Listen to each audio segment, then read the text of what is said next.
Зяю ацхан бамбарнууд минь.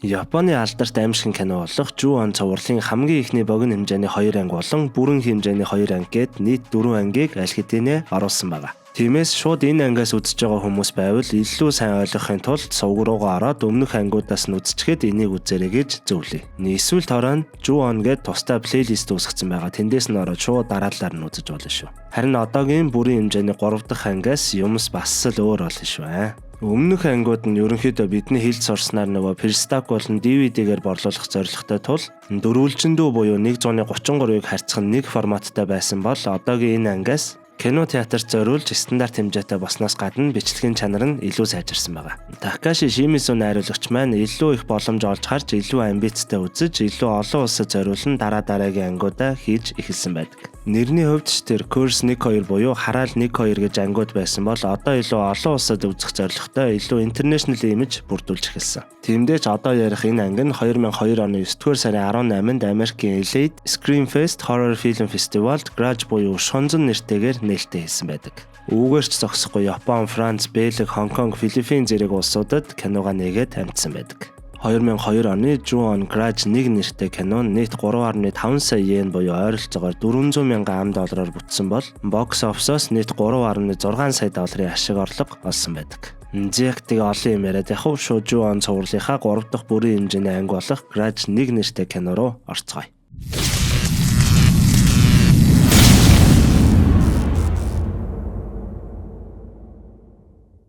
Маш хүчтэй ата хорсол дунд нас орсон хүний хараал энэ нь тэдний амьдарч байсан газарт хуримтлагдаж цааш тархдаг хэмээх үгсээр кино маань эхэлнэ. Хамаг хэргийн эзэн хараалын гинжин хэлхийг эхлүүлсэн Такео Секигийн өмнө юу хийсэн тухай дүрслэлийг ахин нэг сануулж харуулна. Эхний хэсэг Кацуя. Энгийн нэгэн бүтэн цагийн ажил хийдэг Кацуя нь эхнэр Казуми болон өөрийн өвчтөе ээжтэйгээ хамт өнөө хараалт байшинд нүүж ирсэн байхан тэр.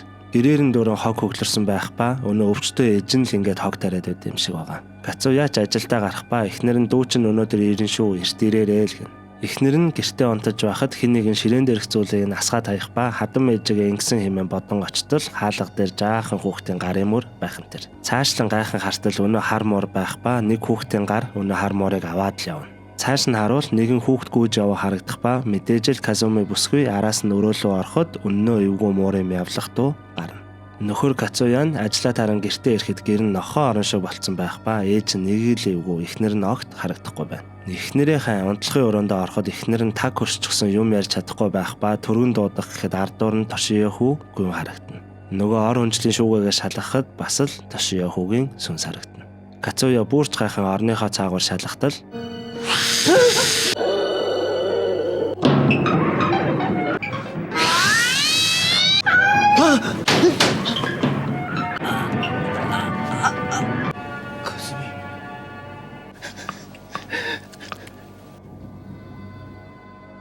Удалгүй өнөө яриад байсан Кацуягийн дүү болох Хитомийн гэрт нь ирэх ба бүх гэрэл нь унтраалттай нэг л эвгүй харагдана. Хитоми бүсгүй ээжигээ очиж шалгачаад ах болон бэр ихчигээ хайхаар дээш гартал ахын шатан дээр нэг л эвгүй сууж байснаа манай эхнэр өөр хүнтэй болцсон. Тэгээ надаас нууж исэн юм байна. Тэр хүүхдэлээ минийх биш шүү. Энтергээл балаа юм ярьж байснаа дүүгээ дараа уулзъя гээд бараг л хүчээр гэрээсээ гаргана. Ах Кацуя нь мэдээж л өнөө сүнсэнд эзэмдүүлсэн байхан тэр. Дараагийн хэсэг Рика бүсгүй хөгшчүүлийн халамжийн газар дадлаг хийх ба ахлах Хирохашийн нэгэн эмээтэй огт холбогдож чадахгүй байна. Очоод нэг эргээд гэр орных нь ажил туслаад эргээд л явуулна. Халамжийн ажилтан Рика хаягийн дагав очвол өнөө байшин байхан тэр. Бүсгүй ч эхнээсээ нэг л эвгүй зүйл мэдэрсэн янзтай яваад орвол хөл гიშгэх газаргүй хогновш болчихсон байхан тэр. Гинтэл нэгэн хүний гар харагдан очоод харвал Кацуягийн ээж ганцаархнаа хэвтэж байхан тэр. Рика бүсгүйч гэр орныг нь жаал цэвэрлэж өгөөд эмээтэй юм ярих гэтэл өнөө эмээ чимээгүй суусаар. Хоёр давхрыг нь цэвэрлэж явтал гинтэл чимээ гарснаар нөгөө унтлахын өрөө рүү ороход өнөө ор хүнжлийн шүүгээгээ битүү скотчоор таглаад наасан байхан тэр. Скотчийг хуулан онгойлхон харвал нөгөө хар муур болон Тошиёху харагдана. Гайхан очин эмээгээс тэр юун хүүхдээ хэмээн асуувал эмээ мэдээж л юу ч ярилгүй чимээгүй суусаар л байна. Ажлынхаа ахлах Хирохаши руу залхан энд нэг хүүхэд байна. Эмээгийн хүүхдүүд одоогоор ирээгүй л байна. Хэмээн мэдэгдээд байж байтал уг байшингийн суур утсанд дуут мессеж ирсэн нь Кацуягийн дүү Хитомигоос ирсэн мессеж байх ба байна баха утсаа аваараа ээж нь би дайжгүй юу хэмээн л асуусан байна. Рика бүсгүй ахин дээш гарахтаа өнөө хүүтэй тааран энгийн хүн хэмээн бодон нэр чинь хинбэ гэтэл хүү өөдөөс нь Тошиё л гэнэ. Буцаж эмээ дээр очиход эмээ өрөөний нэг болонлууга харан амандаа ахин дахин би тэрэнд хэлсэн штэ би зөндөө хэлсэн гэд өглөөд байх ба эмээг дөнгөж хэвтүүлтэл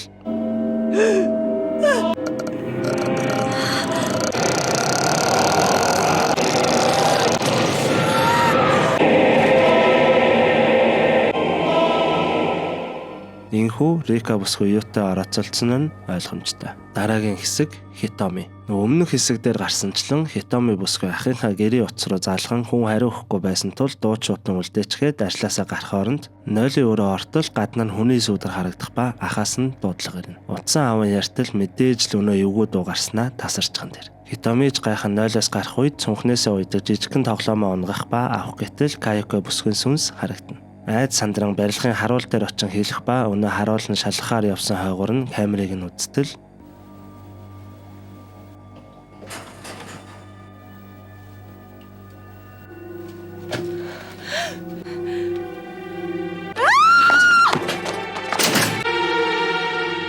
Хитоми бүсгүй яарангүйж гараад гэртээ орох гэд лифтэнд суудтал давхар болгонд Тошиё хүүгийн сүнс харагдана. Дөнгөж гэртээ ортол ахын залхан хаалгаа тайлаарай л гэн очоод тайлтал хинч байхгүй байсан тул Хитоми бүсгүй айд сандран шууд л орондоо ороод ивтэн. Ямар ч чимээгүй орчноос айж телевизээ хасаатал その他に油コウモリ、青大将など大丈夫ですか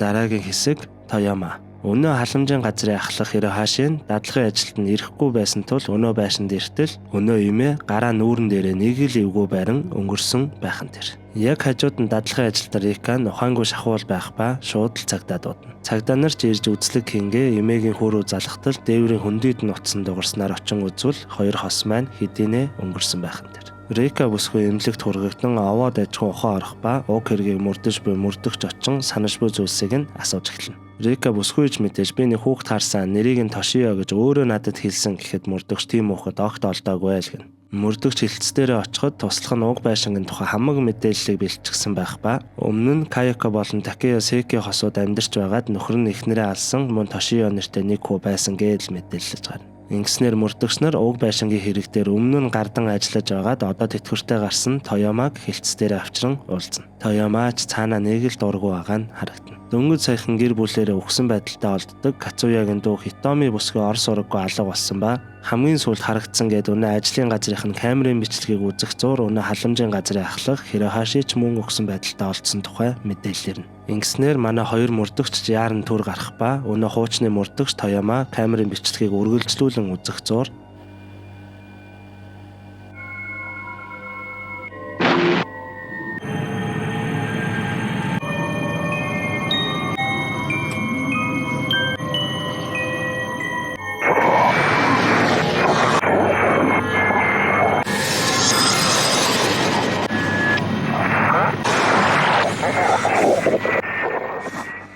яг энэ үеэр дадлахын ажилтан Рика бүсгүй овоо тайвшран гэртээ амарч байхад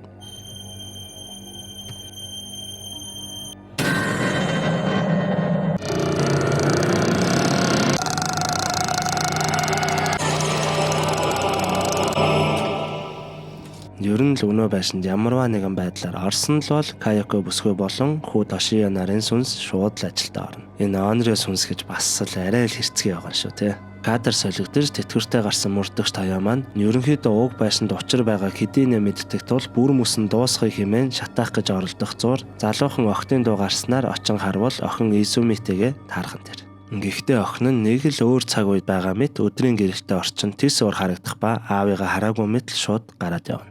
Дээшлэн гарвал Изуми нэрээ явчихж байгаа мó гэсэн гурван охины яриа сонсогдно. Энэ нь мэдээж өмнөх ангийн хамгийн төгсгөлийн хэсэгтэр гардаг Саори, Чаки, Аяна охтууд байхан тэр. Өдрийн гэрэлт энтергээд өөр цаг үеийн болсон үйл явдлыг л харуулах зур гэнтэл охтууд өнөө шуугианаас юм сонсон очсноо орилж эхэлнэ. Охтуудад юу болсон нь ойлгомжтой. Гэрэлч багас ч үйл явдал одоо цаг үедээ шилжихэд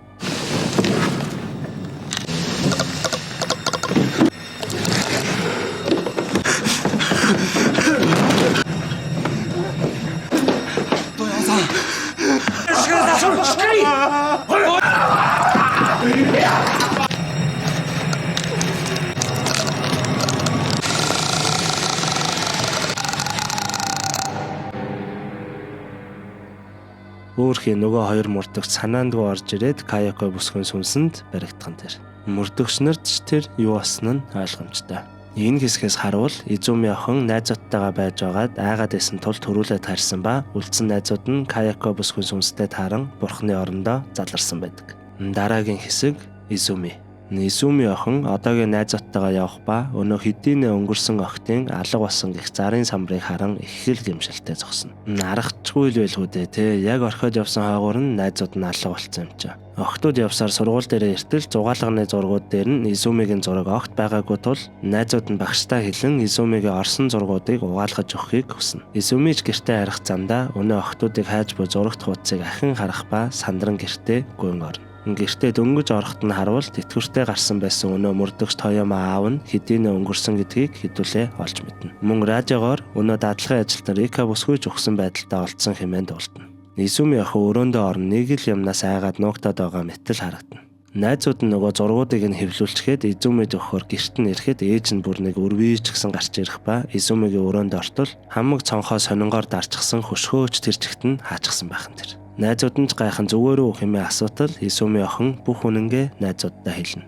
Тэр өдөр ангийнхаа 3 охинтой сүнстэй гэж яригддаг байсанд хамт орсон. Гэхдээ айгаад байсан тул төрүүлээ явчихсан. Харин одоо тэр 3 алга болчихсон намайг хаанаас ч юм хараад байгаа мэт санагдаад байна гэж галзуу мэт ашиглаж эхэлнэ. Найзууд нь ч гарч явахдаа өнөө Изумид өгөхөөр хэвлсэн зургуудаа дэлгэн харуул Изуми болон өнөө 3 найзынх нь орсон бүх зургууд дээр нүднүүд нь хавхаар байдалтайгаар хэвлэгдсэн байхан тэр. Өнөө байсанд орчихсан юм ч одоо аргачгүй дээ тий. Изуми охин аавыгаа зүүдлэн сэрэх ба цонхоо дарж наасан сонингийн цааснаас нь урагдан унсан байхан тэр. Цаас нь урагдаад унсан жижигхэн эсгээр гайхан хартал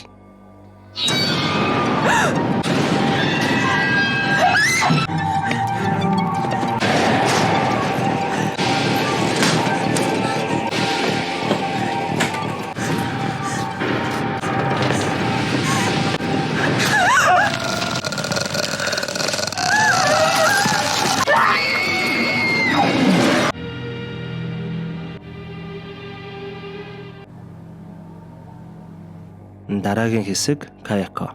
Өгшчүүлийн асрамжийн газрын дадлагын ажилтан Рика бүсгүй амьд байх үеийг харуулах ба ажиллаа хийн нэгэн хөгшнийг асран явна. Өнөө хөгш нь гараараа нүрээ даран нэг л эвгүй үйлдэл хийж хэн нэгэнтэй тоглож байгаа мэт харагдах ба мэдээж л энэ нь Тошио хүүтэй тоглож байсан байдаг. Рика бүсгүй найзтайгаа уулзахын өмнө шүршүрт орж байтал толгой дээр нь нэгэн гар хальт мэдэгдэнэ. Найз Марикотойгоо уулзсан нэгэн газар суух ба энэ найз нь эхний анги дээр гардаг Кабаяши багшийн ангид багшилж эхэлсэн байдаг. Нэг хүүхэд огт хичээлдээ ирэхгүй байгаа нэг очиж шалгандаа хэмээн ярилцсан суухад Рикад ширээнд орно бас л Тошио хүү харагдхан тэр. Нэгэн хүн нэлээд айд сандарсан тул уулзалтаа дуусгаад гэртээ дөнгөж ирээд унтахад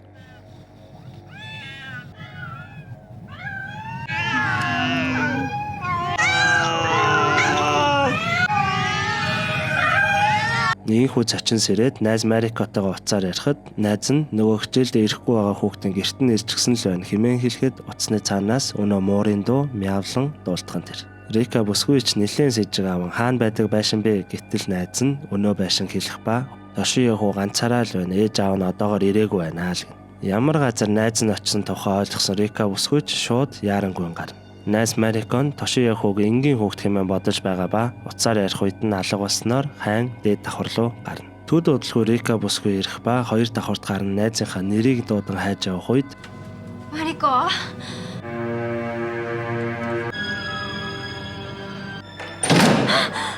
Марико.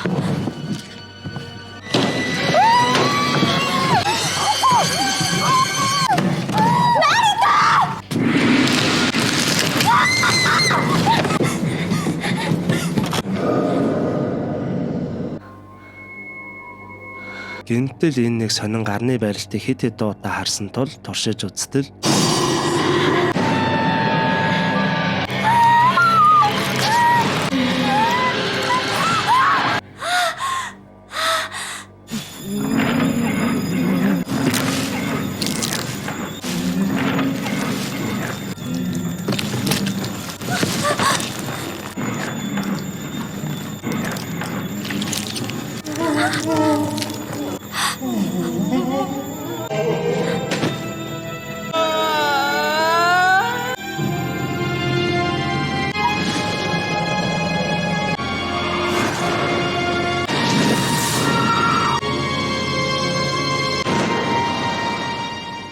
Нэгэнхүү нэгэн сонин сүнслэг байдлаар Каяко бүсгүйн сүнс хаана байсан, юу хийсэн тухай олж мэднэ. Удаачгүй хамаг хэргийн эзэн эхнэр хүүхдээ хорон энэ бүх зүйлийг эхлүүлсэн Такея Сайкигийн сүнс бууж ирэх ба бас л Рика бүсгүйд ойртон гараараа хүрнэ. Кадр солигдож уг байшингийн эргэн тойронд ямар ч хүнгүй хаягдсан мэтэл харагдах ба хүн алга болсон тухай зарын хуудсууд хаасайгүй л хийсэн харагдана. Рика бүсгүйн зохицос өнөө дээврийн хүндэд яг л Каяко бүсгүйн зохицос шиг цагаан нуур урт хар үстэй болсон харагдсанаар кино маань дуусна. Төгсгөлийн хэсгийг базаад яривал ерөнхийдөө Рика бүсгүй уг хараалыг Каяко бүсгүйгээс аван Каяко шиг аюултай нэгэн сүнс болж байгаа юм. Тэрээр Такеягийн эхнэр Каякогоо хэрхэн хэрцгийгээр хөнөөж хүү Тошиёгоо алсан тухай үйл явдлыг мэдэрдэг. Энэ үед Рика бүх зүйл хувь заяагаар шийдэгдсэн мэт ойлгож өөрийгөө энэ хараалаас зүгтэх аргагүй гэж хүлээн зөвшөөрдөг. Жуан цувралын дүрм ёсоор хараалтай газар орсон хүн өгч дараагийн хараал тараагч болдог. Үүний дагуу Рика ч гэсэн хараалын шин золиос болж цаашид хараалыг үргэлжлүүлэх хувь тавилантай болсон гэж үзэж болно. Энэ анги чинь бас л үзээтэй анги байна шүү те. Сүүлдээ бүр бараг Каякогийн сүнс яг өөр шигээ сүнснүүд бүтээгээд байна уу да. Грач нэртэй болоод олон улсад хүч үзэж эхэлсэн юм чинь ийм байхаас ч яах вэ те. За тэгээд дуустал нүүдсэн бүх хүмүүстээ баярлалаа. Дараагийн ангийг аль болох хурдан оруулах тул лайк сабаа дараад сүсэглээ байж байгаарай.